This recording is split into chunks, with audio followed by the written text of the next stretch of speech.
اعوذ باللہ من الشیطان الرجیم بسم اللہ الرحمن الرحیم السلام علیک یا ابا عبداللہ وعلی الارواح التی حلت بفنائک وناخت علیک منی سلام اللہ ابدا ما بقیت وبقی اللیل والنہار ولا جعلہ اللہ آخر العہد منی لزیارتکم السلام علی الحسین وعلی علی ابن الحسین وعلی اولاد الحسین وعلی اصحاب الحسین جمیع ورحمۃ اللہ وبرکاتہ۔ معزز ناظرین السلام علیکم ورحمۃ اللہ وبرکاتہ۔ ناظرین، آج کا پیغام حسین جس پہ انشاءاللہ ہم روشنی ڈالیں گے وہ ہے حق و باطل کی پہچان۔ ہر سال محرم کا مہینہ ہمارے لیے کردار سازی کا پیغام لے کر آتا ہے۔ امام حسین علیہ السلام نے کربلا میں قیام کر کے پوری دنیا کو یہ بتا دیا کہ کس طرح سے جینا اور کیسے مرنا چاہیے۔ کربلا کے مقدس خون نے خواب غفلت میں پڑی ہوئی ملت کو بیدار کر دیا، ظالم سے نفرت اور مظلوم سے محبت کرنا سکھا دیا۔ امام حسین علیہ السلام نے فرمایا کہ میں ذلت کی زندگی سے عزت کی موت کو ترجیح دیتا ہوں۔ انہوں نے فرمایا کہ کیا تم نہیں دیکھ رہے کہ حق پر عمل نہیں ہو رہا اور باطل سے روکا نہیں جا رہا۔ پیغام امام حسین نے ہمیں ایک اور سبق دیا، لیکن زمانے نے، آپ نے، ہم نے اسے فراموش کر دیا۔ امام علیہ السلام نے فرمایا کہ جب تم کسی بات کو سچ جان لو تو اسے حق مان لو، چاہے تم کم ہو یا زیادہ، اکثریت میں ہو یا اقلیت میں، طاقتور ہو یا کمزور۔ اپنی منزل مقصود تک پہنچنے کے لیے پیچھے نہ ہٹو، منہ نہ موڑو، بس حق پر کھڑے ہو جاؤ۔ کسی شاعر نے کیا خوب کہا، جب بھی کبھی ضمیر کا سودا ہو دوستو، قائم رہو حسین کے افکار کی طرح۔ بس ناظرین، آج کی اس گفتگو کو آگے بڑھاتے ہیں۔ آئیے میں آپ کو تعارف کراؤں۔ میرے ساتھ موجود ہیں محترمہ سیدہ فرت حسین صاحبہ۔ السلام علیکم ورحمۃ اللہ وبرکاتہ۔ وعلیکم السلام ورحمۃ اللہ وبرکاتہ۔ آج کا ہمارا ٹاپک حق و باطل میں پہچان، اور پہلا سب سے جو نقطہ ہم ڈسکس کرنا چاہیں گے وہ یہ کہ امام کے قیام نے حق کی احیاء اور باطل کی نابودی کو کیسے واضح کیا۔ جی نبیلہ بہن، یہ ایام عزا جو کہ ایام عمل ہیں، یہ جس میں انسان کو اس کی طرف متوجہ کیا جاتا ہے کہ پیغام حسینی کو سمجھتے ہوئے، اس کا ادراک کرتے ہوئے، اپنی ایمان کو قوی سے قوی تر بنائیں، اور جو معرفت امام حسین اپنی قربانی کے ذریعے سے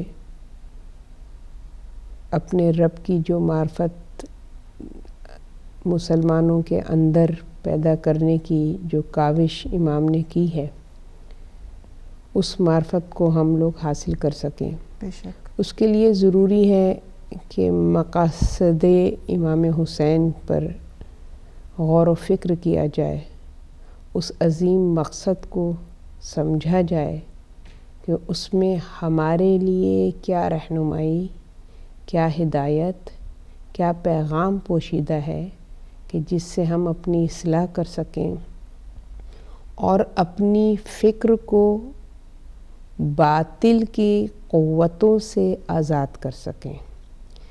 یہی پیغام حریت تھا جو امام حسین نے اپنی قربانی دے کر دنیا کے سامنے واضح کیا ہے، اور یہ اتنا اہم پیغام تھا کہ اس پیغام کے پہنچانے کا جو طریقہ تھا وہ اتنا زود اثر، اتنا عمیق، جس کے نقوش آج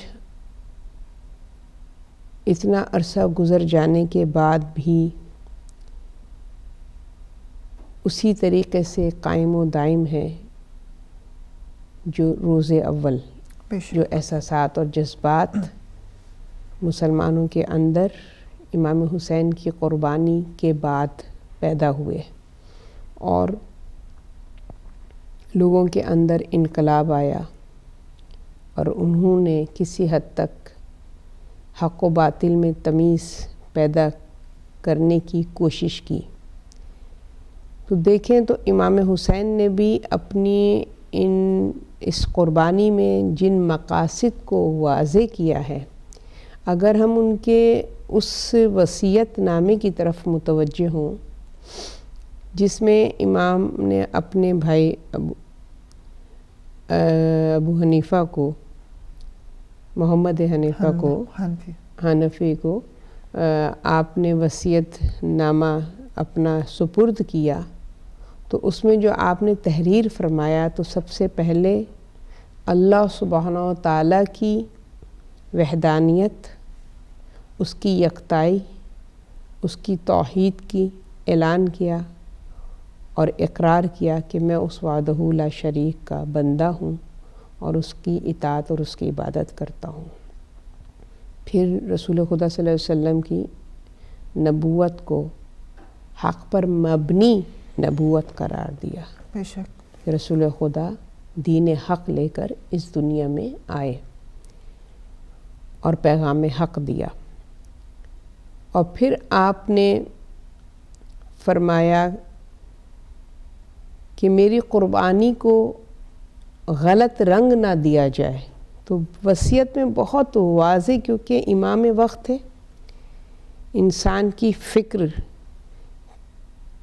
کس رخ کو اختیار کرتی ہے، علم رکھتے تھے، اللہ تعالیٰ نے آپ کو علم لدنی عطا فرمایا تھا، لہٰذا آپ جانتے تھے کہ میرے اس عظیم مقصد کو کیا کیا رنگ دیے جائیں گے اور کس طریقے سے اس کی عظمت کو اور اس کی مقصدیت کو جو ہے وہ مٹانے کی کوشش کی جائے گی۔ تو آپ نے اپنی وصیت میں واضح کیا، جو آپ نے فرمایا کہ میں فساد کے لیے نہیں، میں اپنی ذات میں تکبر کے لیے نہیں، میں حکومت کے لیے نہیں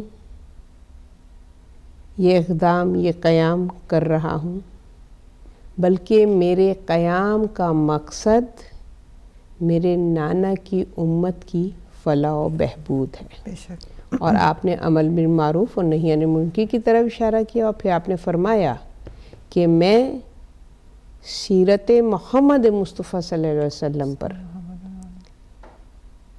اور سیرت مولائے کائنات حضرت علی مرتضیٰ علیہ السلام کے اوپر عمل پیرا ہوں، اور یہ راہ حق ہے۔ واضح وصیت امام حسین کی، یہ راہ حق ہے، اور اس راہ حق کی طرف میں لوگوں کو دعوت دے رہا ہوں۔ اس کے علاوہ جو ہے وہ باطل ہے۔ عین حق قرآن ہے، عین حق قیامت ہے، قیامت کو آنا ہے اور ہمیں دوبارہ سے بارگاہ رب العزت میں، اس کی بارگاہ میں، ڈے آف ججمنٹ میں اس کے روبرو جانا ہے۔ تو آپ نے واضح طور پہ بیان فرما دیا کہ یہ حق ہے کہ جس کے لیے میں حق و باطل میں تمیز و تفریق جو تم نے مٹا دی ہے، تمہیں نہیں معلوم ہے، تم کنفیوز ہو، تم گمراہ ہو گئے ہو، تم تاریکی میں چلے گئے ہو، اور گمراہی کا ریزن جو بتایا حدیث رسول سے واضح ہے، انی تارکم فیکم الثقلین کتاب اللہ و اطرتی، تمہارے درمیان دو ثقل چیزیں چھوڑے جا رہا ہوں، کتاب اللہ اور میری اطرت، اگر ان کو سے تمسک رکھا تو گمراہ نہیں ہو گئے۔ یہاں امام حسین فرما رہے تم گمراہ ہو چکے ہو، حق و باطل کی تمہارے اندر تمیز نہیں رہی ہے۔ میں اس تفریق کو واضح کرنا چاہتا ہوں، اس لائن کو روشن کرنا چاہتا ہوں جو تمہیں حق و باطل میں تمیز پیدا کروا سکتی ہے۔ لہٰذا جو میرا اس قیام میں، اس مشن میں، اس مقصد میں ساتھ دے گا، تو اللہ سبحانہ تعالیٰ جو حق ہے اور حق کو قائم کرنے والا ہے، کہ جیسا ابتدا میں آپ نے فرمایا سورہ بنی اسرائیل کی آیت کو، آیت نمبر 81، کہ وَقُلْ جَاءَ الْحَقَّ وَزَهَقَ الْبَاطِلُ إِنَّ الْبَاطِلَ كَانَ زَهُوقًا۔ تو آپ نے فرمایا جو بھی میرا ساتھ دے گا تو وہ اس کو اللہ کی نصرت اور اللہ کی سپورٹ ہے، کیونکہ اللہ حق کا بول بالا کرتا ہے۔ تو اس طریقے سے امام نے بہت واضح طریقے سے اپنے اس عظیم مقصد کو بیان کیا، اور اگر نبیلہ بہن دیکھیں تو یہ حق و باطل کی تمیز ہی پر ہمارے اعمال منحصر ہیں۔ بے شک کہ ہمارا عمل بارگاہ رب العزت میں قابل قبول اس صورت میں ہوتا ہے کہ جب ہم حق کی معرفت رکھتے ہیں۔ تو پھر عبادت کا بھی حق ہے، اطاعت کا بھی حق ہے۔ حق اطاعت کی معرفت ہوگی، حق عبادت کی معرفت ہوگی، تو خود بخود ہماری عبادتوں میں خضوع و خشوع ہوگا، اور ہم اللہ سبحانہ وتعالیٰ کے مطیع و فرمانبردار بندے ہوں گے۔ کبھی بھی ہم اس کی نافرمانی نہیں کریں گے۔ بالکل پہلا قدم جو امام حسین علیہ السلام نے اٹھایا جب مدینہ سے کو چھوڑا، جی، تو انہوں نے اس وقت فرمایا کہ میں پیغمبر کا نواسا ہوں، اس حکومت سے راضی نہیں، اس کے افعال کو ناپسند کرتا ہوں، اور یہ اسلامی حکومت نہیں۔ یہ ان کا پہلا قدم تھا حق کے لیے، اور ساتھ انہوں نے یہ فرمایا کہ میں مجھ جیسا تجھ جیسے کی بیعت کیسے کر سکتا ہے۔ اور اگر ہم صرف اسی جملے پہ غور کریں تو ایک بہت گہرا پیغام ہے اس کے اندر کہ امام حسین یہاں پہ کیا بیان فرما رہے ہیں۔ تو یہ سب سے پہلا قدم انہوں نے حق کے لیے اٹھایا۔ اگر ہم تاریخ کو اٹھا کے دیکھیں تو بہت سے مفسرین اس بات پہ اس کے بارے میں لکھتے ہیں کہ اگر امام حسین علیہ السلام اس کے بعد کوئی اور قدم نہ بھی اٹھاتے تو یہ ایک قدم اٹھانا ان کے لیے ایک اپنا حق ادا کرنے والا، انہوں نے اپنا حق ادا کر دیا تھا اس سے۔ جی بالکل نبیلہ بہن، یہ حق و باطل کے امتیاز کے لیے اور اس کی معرفت کے لیے، لوگوں کے اندر اویئرنیس پیدا کرنے کے لیے، پہچان کروانے کے لیے، کیونکہ دیکھیے کہ ہمارے تمام ایمان کا جو دار و مدار ہے وہ حق اور باطل پہ ہی ہے۔ اگر آپ کلمہ دیکھیں، کلمہ حق کہا جاتا ہے نا، وہ کلمہ کہ جس سے انسان کے مسلمان ہونے کی ابتدا ہے، پہلی منزل، پہلا درس، پہلا سبق جو اللہ سبحانہ وتعالیٰ اپنے بندوں کو دے رہا ہے کلمہ توحید کے ذریعے سے، وہ کلمہ حق ہے، لا الہ الا اللہ۔ پہلا حصہ باطل سے انکار ہے، دوسرا حصہ حق کا اقرار ہے۔ بالکل، تو بہت خوبصورت۔ ظاہر ہے کہ اگر آپ دیکھیے تو ہمارا پورا دین ہی اس کی بیس اور بنیاد کلمہ توحید پر ہے نا۔ کلمہ توحید پہلا سبق ہمیں کیا سکھا رہی ہے؟ حق و باطل میں تمیز۔ اگر ہمارے اندر حق و باطل میں تمیز نہیں ہے تو پھر ظاہر ہے کہ پھر ہم جو ہیں وہ گمراہ ہیں، راستہ ہم ڈھونڈتے رہیں گے مگر کبھی صراط مستقیم ہمارا مقدر نہیں بنے گی۔ صراط مستقیم پر چلنے کے لیے حق و باطل میں تمیز پیدا کرنا بہت ضروری ہے۔ اور امام حسین نے دیکھا کہ لوگوں نے جو پہلا سبق کہ دین ہے، جو پہلا سبق اسلام ہے، اسی کو فراموش کر دیا، باطل کو حق سمجھ لیا اور حق کو باطل سمجھ لیا۔ تو امام نے پھر ارادہ کیا کہ اگر پہلی اسٹیپ انسان کا غلط ہے تو پھر منزل کو جا۔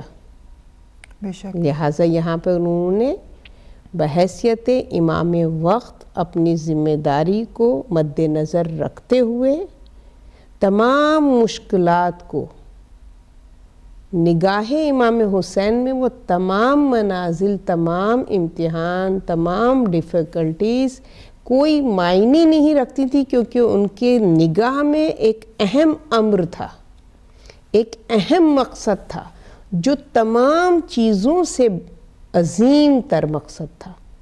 لہٰذا امام نے باوجود اس کے کہ سب نے آپ کو اس قیام کے حوالے سے مشورے دیے، اور وہ بہت سے ایسے کہ جس کو تاریخ اسلام نے بڑی عزتیں عطا کی ہیں، بڑا ان کا نام ہے، مگر امام نے کسی کے مشورے پہ عمل نہیں کیا، کیونکہ وہ رب العزت کی رضا کو تمام لوگوں کی رضا پہ مقدم سمجھتے تھے۔ لہٰذا آپ نے قیام فرمایا اور کس خوبصورتی سے ایک سادے سے جملے کو قیامت تک کے آنے والے انسانوں کے لیے ایک کہنا چاہیے اصول دے گئے کہ جہاں پر حق نظر نہ آئے، جس حکومت میں، جس شخصیت میں، جس حکمران میں حق نظر نہ آئے، کبھی بھی اس کے آگے اپنے سر کو نہ جھکانا، کبھی بھی اس کی بیعت نہ کرنا۔ اور امام کا یہ جملہ تاریخی جملہ کہ مجھ جیسا تجھ جیسے کی بیعت ہرگز نہیں کرے گا، یہ بھی کہہ سکتے تھے کہ میں حسین یزید کی بیعت نہیں کروں، کیونکہ آپ دنیا کے سامنے حق و باطل کی تفریق واضح کرنے کے لیے آپ نے قیام کیا تھا، تو آپ نے فرمایا کہ جو بھی میری فکر سے جو ہے وہ میری فکر کے ساتھ ہے، وہ قیامت تک کا آنے والا انسان جس کے اندر حق و باطل کی تمیز ہوگی، کبھی بھی ظالم اور جابر اور باطل حکمران کے آگے سر تسلیم خم نہیں کرے گا۔ بالکل بچا فرمایا آپ نے۔ کہتے ہیں کہ اگر ظلم کرنا گناہ کبیرہ ہے تو ظلم کو سہنا بھی گناہ کبیرہ ہے، جس کی مثال جیسے کہ امام حسین علیہ السلام نے یہ نہیں کہا کہ میں یزید جیسا جو حکمران ہے، جو ظالم حکمران ہے، میں اس کی اصلاح کے لیے نکل رہا ہوں۔ انہوں نے کہا کہ میں قوم کی اصلاح کے لیے نکل رہا ہوں، کیونکہ قوم جو ہے وہ ظلم سہ رہی ہے، بے شک، اور چونکہ وہ ظلم سہ رہی ہے تو وہ ظلم جو ہے وہ بڑھ رہا ہے۔ تو اس کے بارے میں میں چاہوں گی کہ اگر آپ اس پہ روشنی ڈالیے کہ کس طرح سے انہوں نے اس پیغام کو ہم تک پہنچانے کی کوشش کی ہے کہ صرف ظلم کا سہنا، کیونکہ کچھ جگہوں پہ لوگ کہتے ہیں کہ مظلوم جو ہوتا ہے وہ معصوم ہوتا ہے، معصوم ان دا سینس کہ وہ ظالم کی صف میں نہیں آتا لیکن مظلوم ہے، اور جیسے کہتے ہیں کہ مظلوم کی آہ جو ہے وہ 7 آسمان چیر کر اوپر عرش تک پہنچتی ہے، تو اس کے حوالے سے مظلوم کا اس طرح سے برا کانسیپٹ نہیں لیا جاتا۔ لیکن یہاں امام بتا رہے ہیں کہ جب تم کسی حق کے لیے کھڑے ہو سکتے ہو تو تمہیں وہاں پہ کھڑا ہونا ہے، یہ نہیں سمجھو کہ میں مظلوم ہوں اور میں خاموش ہو کر بیٹھ جاؤں۔ جی بے شک، دیکھیے مظلوم کی جو ڈیفینیشن اور جو مظلوم کا جو معنی اور جس کو مظلوم سمجھا جاتا ہے، وہ مظلوم جس کے حوالے سے یہ کہا جاتا ہے کہ مظلوم کی آہ ہے جو عرش تک پہنچتی ہے، تو وہ مظلوم وہ نہیں ہے کہ جو ظلم پر خاموش ہو کے بیٹھ جائے۔ وہ مظلوم وہ ہے، مظلوم کربلا کیوں کہتے ہیں؟ امام کیا خاموش بیٹھے تھے؟ اگر مظلوم کا کانسیپٹ یہ ہے کہ ظلم ہو رہا ہے، صبر سے سر جھکائے بیٹھے ہیں، اللہ تو ہم پر رحم فرما، اللہ ہمیں اس سچویشن سے نکال دے، تو اگر مظلوم کا یہ کانسیپٹ ہے تو امام کو مظلوم حسین کیوں کہتے ہیں؟ مظلوم کربلا کیوں کہتے ہیں؟ انہوں نے تو آواز بلند کی، اس کے آگے سینہ سپر ہو گئے۔ تو حقیقی مظلوم وہ ہے کہ جو ظلم کے آگے قیام کرے اور پھر اس قیام کے لیے جو قربانیاں اس نے دی ہیں وہ مظلومیت ہے۔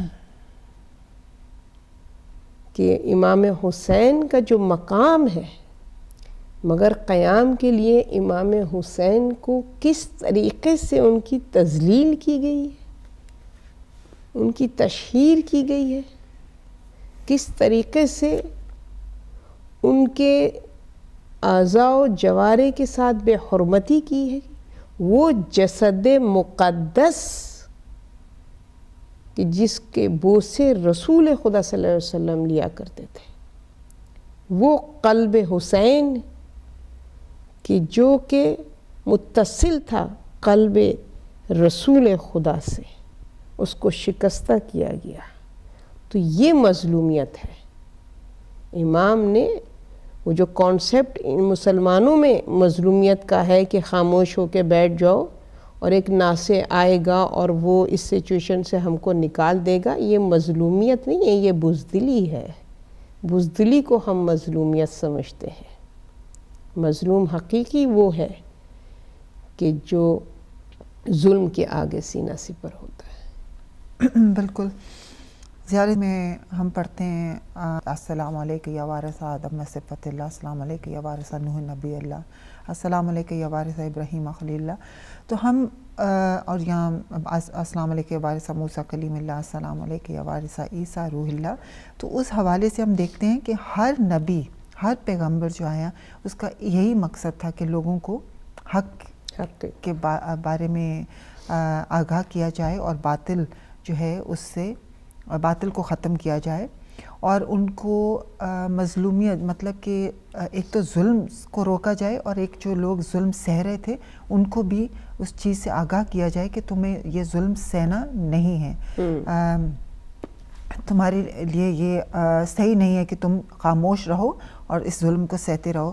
تو حضرت موسیٰ سے بھی ہمیں جیسے مثال ملتی ہے کہ اللہ سبحانہ وتعالیٰ نے جب حضرت موسیٰ کو فرعون کی طرف بھیجا تو یہ کہہ کہ یہ نہیں کہ صرف کہ فرعون کو ظلم کرنے سے بچاؤ، بلکہ جو بنی اسرائیل کے لوگ تھے ان کی جو سوچ ہو گئی تھی کہ وہ ظلم کو سہ رہے تھے، ان کو سوچ سے میں نکالنا۔ تو اس حوالے سے یہی امام حسین نے بھی کیا کہ وہ لوگوں کی سوچ کو بدلنے آئے۔ تو یہاں پہ آپ کیا پیغام دیں گی آج کل کے دور میں، آج کل کے زمانے میں ہمیں کیسے اس سوچ کو بدلنا ہے، کیسے ہمیں حق کے لیے کھڑا ہونا ہے؟ امام حسین کے اس پیغام کو کیسے ہم نے اپنی زندگی میں اپلائی کر کے کیسے ہم نے اس پہ عمل کرنا ہے؟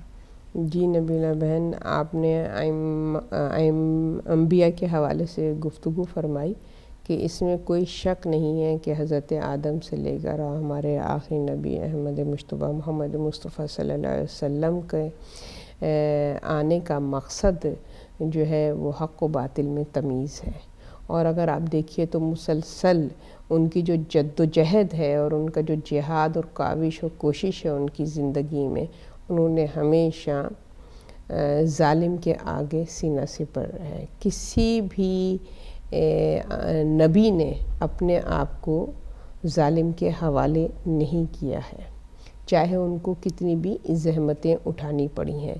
تو یہ سنت انبیاء ہے، اور چونکہ وہ ہادیان برحق ہیں، اللہ کے منتخب کردہ ہادیان ہیں، تو ظاہر ہے وہی سلسلہ حجت خدا کا ائمہ علیہ السلام کی صورت میں بھی ہمارے سامنے آتا ہے کہ بعد انبیاء ہمارے رول ماڈل حجت خدا کی صورت میں ائمہ طاہرین علیہ السلام ہیں، اور ہر امام نے اپنے اپنے دور میں اپنے اپنے حالات اور جو اس وقت حالات کے مطابق جس طریقے سے طریقہ ظالم کے آگے سینہ سپر ہونے کا ہونا چاہیے تھا، اس طریقے کو ائمہ علیہ السلام نے جو ہے وہ اپنایا ہے۔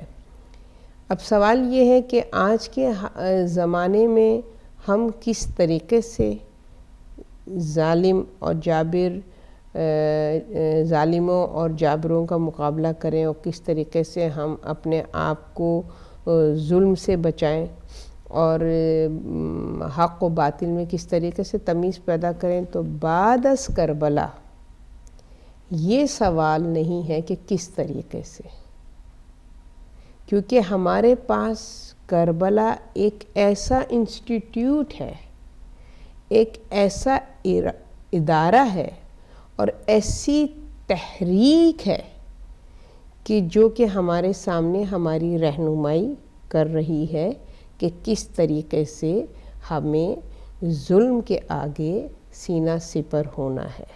تو کربلا درسگاہ ہے جو ہمیں روزانہ یہ سبق دیتی ہے۔ اگر آپ دیکھیے کہ اللہ سبحانہ و تعالیٰ نے نام حسین میں وہ جذبہ، وہ ولولہ رکھا ہے کہ جس انسان کی زبان سے، چاہے وہ کتنا بھی بظاہر کمزور ہو، نہتہ ہو، مگر کسی کمزور سے کمزور انسان کی زبان سے بھی جب لبیک یا حسین کی صدا بلند ہوتی ہے تو اس کے رگ و پے میں ایک خاص جذبہ اور ایک خاص ولولہ پیدا ہوتا ہے، ایک تاثیر پیدا ہوتی ہے امام حسین کی اس عظیم قربانی کے وجہ سے کہ جو امام نے ظالم کے آگے، یزید جیسے ظالم کے آگے، کہ آج اگر ظلم کو ریکگنائز کیا جاتا ہے تو کیا کہا جاتا ہے؟ یزیدیت۔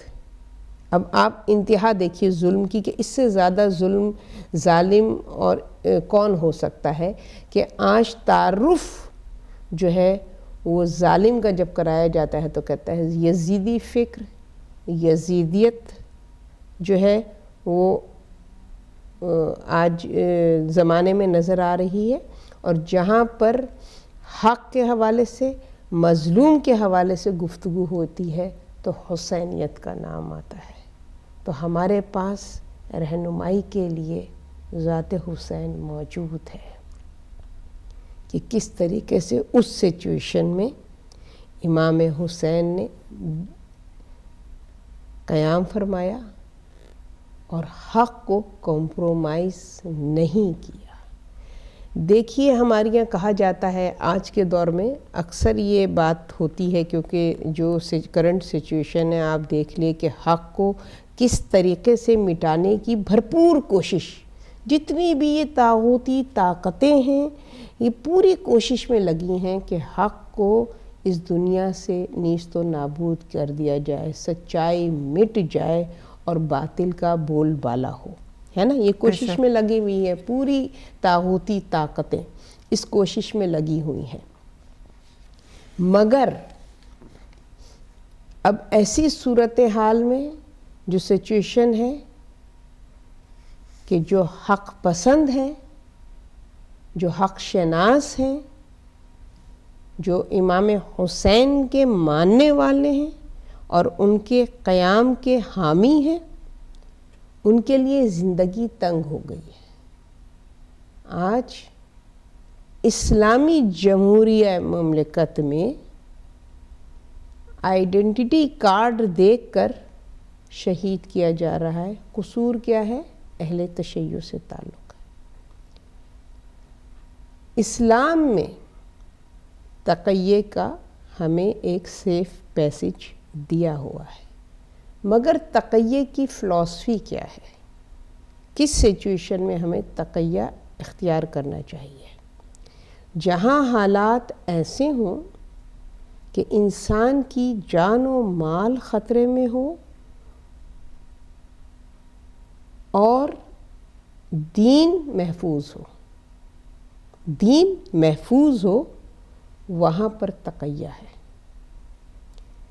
مگر جس سچویشن میں انسان کی جان و مال کے ساتھ دین بھی محفوظ نہیں ہے تو وہاں پر قیام ہے، وہاں تقیہ نہیں ہے، وہاں اظہار ہے، اپنے عقیدے کا اظہار۔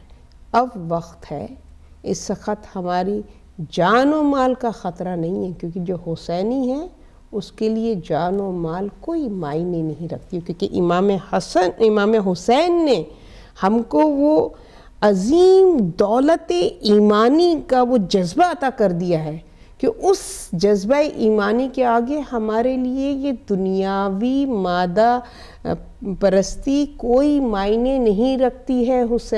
حسینیوں کے لیے، حسین کو ماننے والوں کے لیے اس وقت حسین کے ماننے والے اپنی جان کی قربانی کیوں دے رہے ہیں؟ کیونکہ دین خطرے میں ہے، بے شک ایمان خطرے میں ہے۔ لہٰذا امام حسین کا کردار ہمارے لیے بہترین رہنما، اور امام حسین کی بھی تحریک کو اگر آپ دیکھیے تو امام حسین کا جو یہ کارواں ہے اس میں سوچنے کی بات ہے، کویشچن اٹھتے ہیں، پہلے بھی اٹھے، اب بھی اٹھتے ہیں۔ بیویوں کو لے جانے کا کیا مقصد تھا؟ بچوں کے لے جانے کا کیا مقصد تھا؟ بوڑھوں کے لے جانے کا کیا مقصد تھا؟ بیماروں کے لے جانے کا کیا مقصد تھا؟ یہ ایک کویشچن ہے نا، کیونکہ امام کو تمام مسلمانوں کے لیے، ہر ایج گروپ کے لیے ایک نمونہ پیش کرنا تھا، بے شک ایک رہبر پیش کرنا تھا۔ لہٰذا امام نے ہر ایج گروپ کے افراد کو اپنے چھوٹے سے کارواں میں شریک فرمایا، تاکہ ہر زمانے کے لوگوں کو کی رہنمائی کے لیے ایک رول ماڈل ان کے ایج گروپ کا ہو کہ دیکھو اپنی کم عمری میں حضرت علی اصغر کے جذبے کو، سکینہ کے جذبے کو، قاسم کے جذبے کو، اون و محمد کے جذبے کو دیکھو، ضعیفی میں حبیب ابن مظاہر کے جذبے کو دیکھو، کڑیل جوانی میں علی اکبر کے جذبے کو دیکھو۔ تو تمام ایج گروپ کے لوگوں اور عورتوں کے لیے جناب زینب، ام رباب، ام لیلہ، ام کلثوم جیسی عظیم ہستیوں کو اپنے ساتھ لیا، تاکہ عورتوں کے لیے کی رہنمائی کے لیے بھی مثالیں موجود ہوں۔ بے شک۔ ایک آخری بس سوال کہ شب عاشورہ امام حسین علیہ السلام نے ایک رات کی مہلت مانگی، اس کے پیچھے کیا مقصد بنا ہے؟ جی، امام حسین نے جو ایک شب کی مہلت مانگی ہے، اس کے پیچھے ایک مقصد نہیں بلکہ کئی مقاصد پنہاں تھے۔ پہلا مقصد تو امام حسین کا شوق عبادت ہے، بے شک، کہ جو امام زین العابدین علیہ السلام سے جب کسی نے سوال کیا کہ ہر امام کی اتنی اولادیں ہیں اور امام حسین کی اتنی مختصر اولادیں کیوں ہیں، تو امام زین العابدین نے جواب دیا، مجھے تو حیرت ہے کہ ہم بھی کیسے پیدا ہو گئے کہ میرے باپ کے اندر شوق عبادت، یہ کون کہہ رہا ہے؟ زین العابدین کی زبان سے یہ جملے، کہ میرے باپ کے اندر جو شوق عبادت تھا، حالانکہ ان کو عبادت کی زینت کہا جاتا ہے، زین العابدین سجدوں کی زینت، تو وہ فرما رہے ہیں کہ امام حسین کے اندر جو عبادت الہی کا شوق اور جذبہ تھا کہ ان کا بس چلتا تو ہر لمحہ اپنے سر کو بارگاہ رب العزت میں مٹی پہ خاکساری کے ساتھ، انکساری کے ساتھ جو ہے وہ اپنے سر کو جھکائے رکھتے۔ تو ایک تو شوق عبادت تھا کہ امام چاہتے تھے اپنی زندگی کے آخری لمحات میں کہتی ہوں کہ جو حسینی ہے وہ کیسے عبادتوں سے منہ موڑتا ہے، وہ کیسے نمازوں سے غافل ہوتا ہے، جبکہ امام نے مہلت مانگی ہے اپنے شوق عبادت کو تکمیل تک لے جانے کے لیے، یعنی اس کی تشنگی ان کے اندر باقی نہ رہے آخری سانس تک۔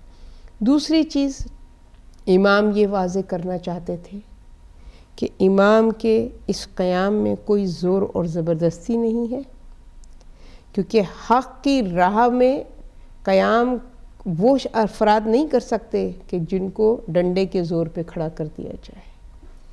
میرے جو اصحاب ہیں اپنے قوت ارادی سے اس کارواں میں، اس قربانی میں شریک ہوئے ہیں، اور اس کے لیے امام نے اس شب چراغ گل کر کے حقیقت کو اور حقانیت کو اپنے اصحاب کے سامنے واضح کیا کہ دیکھو کل کا دن کیا دن ہے، حق و باطل کی جنگ ہے، اور تم خود فیصلہ کرو۔ ان کو اختیار دیا، تم خود ڈیسائیڈ کرو کہ حق کہاں ہے، میرے مولا پہ قربان۔ ایسی سچویشن میں میرا مولا یہ اپنے اصحاب سے فرما رہے ہیں کہ تم خود ڈیسائیڈ کرو کہ حق کہاں ہے، اور میں تمہیں آزاد کر رہا ہوں، اپنی بیعت کے طوق کو تمہاری گردنوں سے ہٹا رہا ہوں۔ اور اس کے ساتھ امام نے یہ بھی فرمایا اگر تم چاہو تو میرے ہی اولادوں کا ہاتھ پکڑ کے لے جاؤ، اگر تمہیں جانے میں، فیصلہ کرنے میں کچھ ندامت ہے تو میں تم سے راضی ہوں۔ کیونکہ امام بتانا چاہتے تھے کہ جو حسینی ہے وہ کسی بھی منزل پر اس کے استقلال میں کوئی فرق نہیں آتا۔ امام کی اجازت کے باوجود اصحاب نے اپنی وفا کا اور امام کی نصرت کا اقرار کیا. اور تیسرا مقصد جو امام کا تھا وہ کیا تھا؟ مہلت دینا ایسے افراد کو کہ شاید کوئی ایسا ہو کہ جو حق و باطل میں، ابھی تو سچویشن تھی نا، امام کے قیام کا اثر امام کو امام کی شہادت سے پہلے ہی نظر آ گیا. یہ دیکھیے، یہ ہے امام کے قیام کی کامیابی کہ امام کی ابھی شہادت نہیں ہے، ابھی قربانیوں کا دن نہیں ہے. وہ ایک شب کی مہلت، وہ شوق عبادت، وہ تکبیر اور تحلیل کی آوازیں جو خیمہ حسینی سے بلند ہو رہی تھیں، اس نے حق و باطل کے اس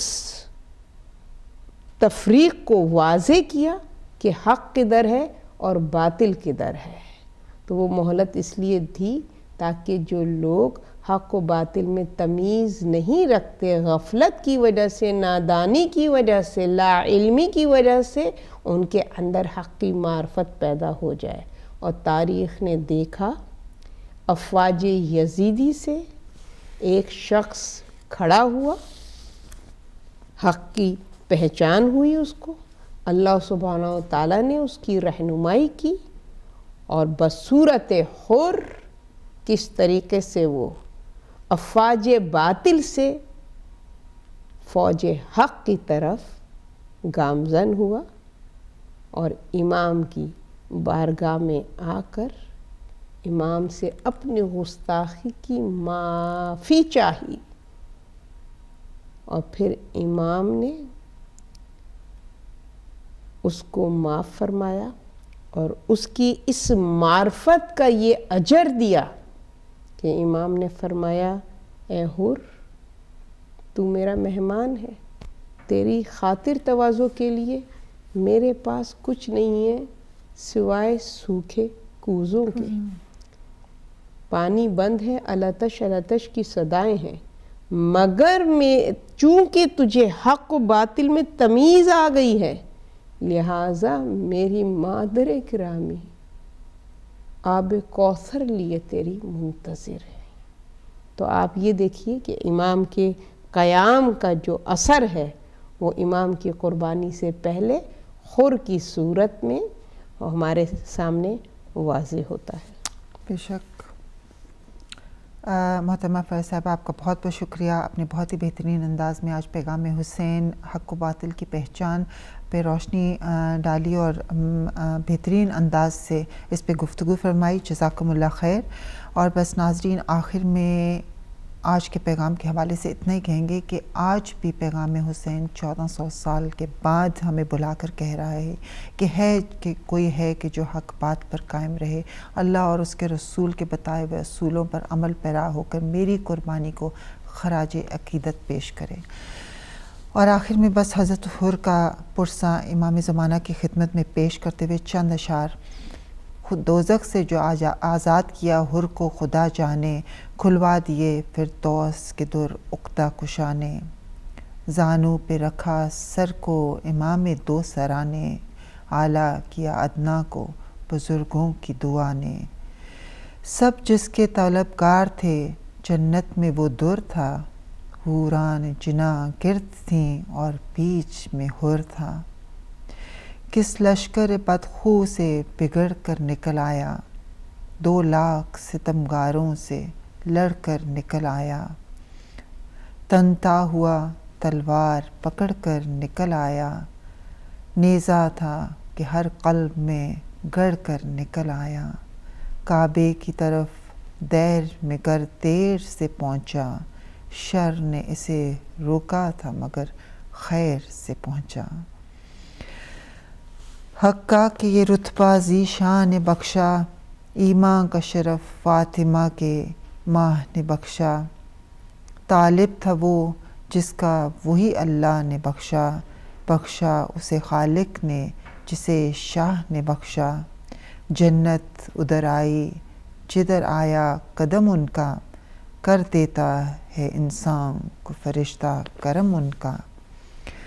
لاش ہر کی اٹھا کر شہدیں ڈیوڑی پر لائے، پردے کے ادھر اہل حرم پیٹتے آئے۔ حر کے لیے سیدانیوں نے اشک بہائے، حر کی غلامی میں بڑے رتبے پائے۔ عقبہ بھی صبر چاہتی ہے جب کام ایسا ہو، یوں عشق میں مر جائے تو انجام ایسا ہو۔ بس ناظرین، اس کے ساتھ ہی آپ سے اجازت چاہتے ہیں۔ السلام علیکم ورحمۃ اللہ وبرکاتہ۔